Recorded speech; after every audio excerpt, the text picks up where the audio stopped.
Balanagar industrial area ఉంది. దీనికి తోడు షాద్ నగర్ ఎక్కువ ఇండస్ట్రియల్ కమ్యూనిటీగా ఉంది. దీనికి తోడు షాద్ నగర్ లో Amazon data center, Microsoft, MSN pharma, Natco pharma, L V Prasad eye institute ఇవన్నీ కూడా ఉన్నాయి. షాద్ నగర్ పక్కనే శంషాబాద్ ఎయిర్పోర్ట్ ఉండటం ప్లస్ పాయింట్. శంషాబాద్ ఎయిర్పోర్ట్ కు 15 నుంచి 20 నిమిషాల్లో చేరుకునేంత దగ్గరలో షాద్ నగర్ ఉంది. అలానే ఔటర్ రింగ్ రోడ్ కి కూడా 15 నుంచి 20 నిమిషాల్లో చేరుకోవచ్చు. రీజనల్ రింగ్ రోడ్ అయితే వాకబుల్ డిస్టెన్స్.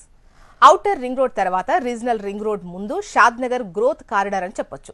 ఇప్పుడు ఇన్వెస్ట్ చేసిన వారి ఇన్వెస్ట్మెంట్ 5 ఏళ్లలో డబుల్ అవుతుందని రియల్ ఎస్టేట్ నిపుణులు చెబుతున్నారు. 10 ఏళ్లలో 5 రెట్లు పెరిగినా ఆశ్చర్యపోనవసరం లేదు అంటున్నారు. ప్రస్తుతం షాద్ నగర్ లో ల్యాండ్ రేటు చదరపు అడుగొచ్చేసి యావరేజ్ గా 1550 రూపాయలు ఉంది. ఇక్కడ గజ స్థలం కొనాలంటే సుమారు 14,000 అవుతుంది. ఒక 25 లక్షలు పెడితే 200